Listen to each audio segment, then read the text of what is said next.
So congratulations sa ating bagong PNP Chief, Police Major General Nicolas Torre III. Sir, congratulations sa iyong pagkakatalaga bilang pinakamataas na pinuno ng ating pambansang kapulisan.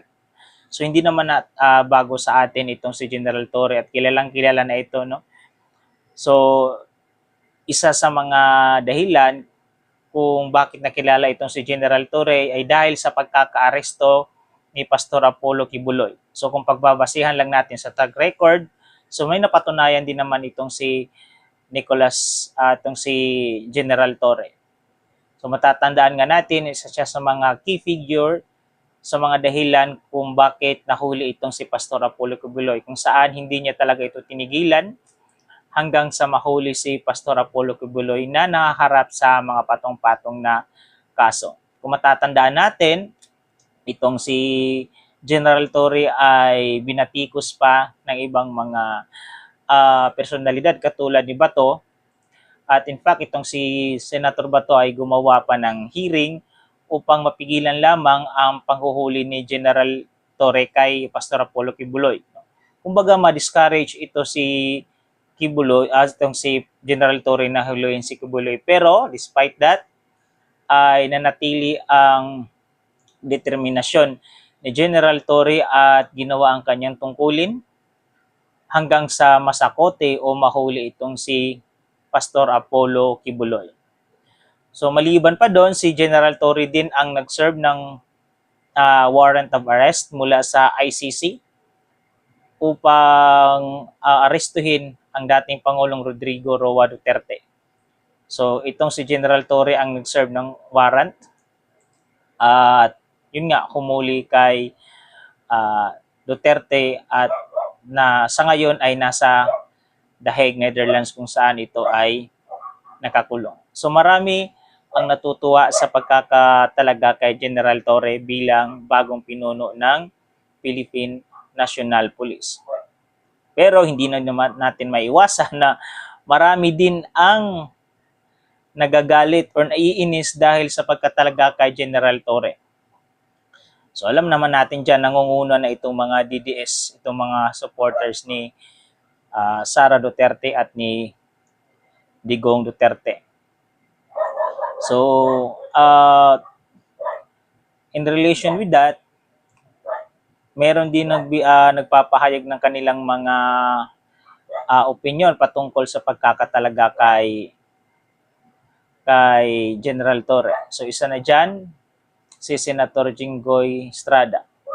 So si Jinggoy Estrada, sabi pa niya, hindi karapat-dapat itong si General Torre dahil si General Torre daw ay ayon pa sa kanya, isang aroganting tao. So hindi natin alam kung saan hinuhugot ni Senator Jinggoy Estrada ang mga katagang ito. At bakit nasabi niya na si General Torre ay isang aroganting tao. Hindi natin alam, baka may mga personal na alitan or personal encounter ang dalawang ito. Pero yung sinabi ni Jinggoy na ito ay umani ng batikos mula sa mga tao, sa mga netizens. At yun, nagbumirang sa kanya ang kanyang mga sinasabi. Naungkat patuloy dito ang kanyang mga kaso. So, well, hindi natin mapipigilan si Senator Jinggoy na magbigay ng kanyang opinion. Pero what I think, majority sa mga Pilipino ay naniniwala na karapat-dapat si General Torre na maging PNP chief.